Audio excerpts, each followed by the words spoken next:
alors que le procès de 2 journalistes togolais, poursuivis par un membre du gouvernement, s'est ouvert début janvier. Reporters sans frontières, RSF, a trouvé des preuves d'intrusion sur leur téléphone portable, caractéristique du logiciel Pegasus, utilisé par le Togo au moins jusqu'en 2021. L'un d'entre eux a même été la cible d'une opération de cyberespionnage massive au long du premier semestre de cette année-là. Reporters sans frontières, RSF, demande aux autorités togolaises de s'expliquer sur ces révélations de l'espionnage en série. Entre le 1er février et le 10 juillet 2021, au moins 23 intrusions ont été identifiées sur l'un des téléphones utilisés par Loïc Losson, directeur de publication du Flambeau des démocrates, un hebdomadaire indépendant de référence au Togo. Son confrère, le journaliste indépendant Anani Sossou, a également fait l'objet d'une attaque similaire sur son téléphone, quelques mois plus tard, le 25 octobre 2021. Au terme de plusieurs mois d'enquête,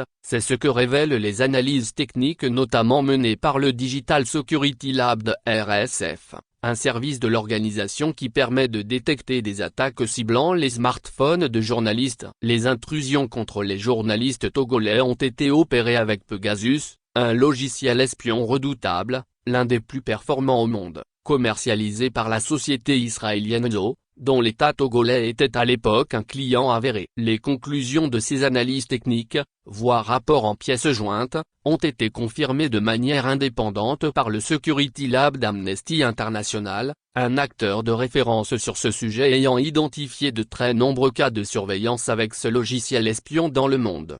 Timeline des intrusions entre le 1er février 2021 et le 1er août 2021 dans un des téléphones de Loïc Losson sur la base d'un des indicateurs de compromission trouvés par les analystes.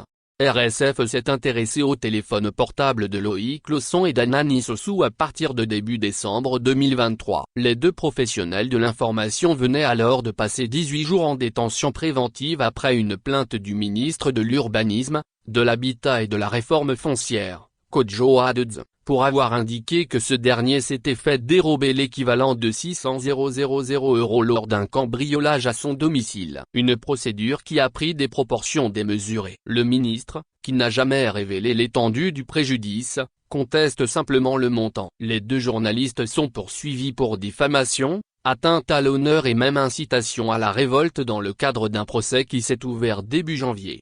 C'est en enquêtant sur les circonstances de cette arrestation complètement arbitraire et des accusations portées contre ces journalistes que nous avons découvert qu'ils étaient en réalité dans le collimateur des autorités togolaises de longue date, comme le montre le cyberespionnage industriel auquel Loïc Losson a été soumis en 2021. Jusqu'à ce que le scandale Pegasus éclate en juillet de cette année-là et éclabousse le Togo, les intrusions sur son portable ont eu lieu à une cadence ahurissante, jusqu'à plusieurs fois par semaine pendant 6 mois, permettant aux auteurs de cette opération d'avoir accès à l'ensemble des données du journaliste. Il s'agit des premiers cas avérés de journalistes ciblés par un logiciel d'espionnage dans ce pays. Il revient à la justice d'établir la responsabilité des autorités togolaises et de la société Zo lui ayant fourni ce logiciel espion. Arnaud Froger, responsable du bureau investigation de RSF, à travers la mobilisation de son réseau de cyberdéfenseurs, d'ingénieurs et de techniciens, RSF monte en compétence dans le champ de l'investigation numérique. La donne a changé. Aujourd'hui, nous pouvons mettre en lumière ce type de modus operandi visant des journalistes et envoyer un signal fort aux vendeurs de ces logiciels espions et à leurs clients.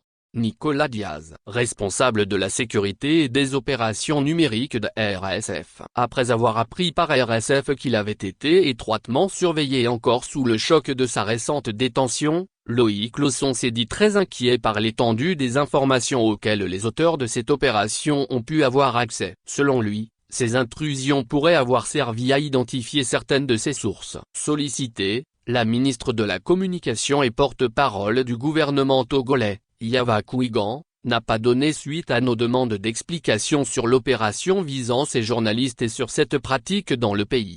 Les journalistes régulièrement dans le viseur des autorités. En 2021, grâce aux enquêtes d'un consortium international, 3 autres journalistes togolais Ferdinand Haïté, Luca Bacchi et Carlo Quetou avaient été identifiés sur la liste des 50 000 numéros potentiellement ciblés avec Pegasus sans que leur portable ait pu faire l'objet d'une analyse technique pour confirmer les soupçons de compromission sur leurs appareils. À la suite de cette affaire, RSF avait déposé plusieurs plaintes en France portant sur 25 journalistes dans 10 pays. L'organisation est désormais partie civile dans l'instruction ouverte en France. Les journalistes et les médias critiques sont régulièrement dans le viseur des autorités au Togo. En mars 2023, les journalistes Ferdinand Haïté et Isidore Kouounou, respectivement directeurs de publication et rédacteurs en chef du média en ligne L'Alternative, avaient été obligés de fuir le pays après avoir été arrêtés et intimidés. Ils ont été condamnés par contumace à 3 ans de prison ferme pour outrage à l'autorité et propagation de propos mensongers sur les réseaux sociaux à la suite de plaintes de 2 ministres.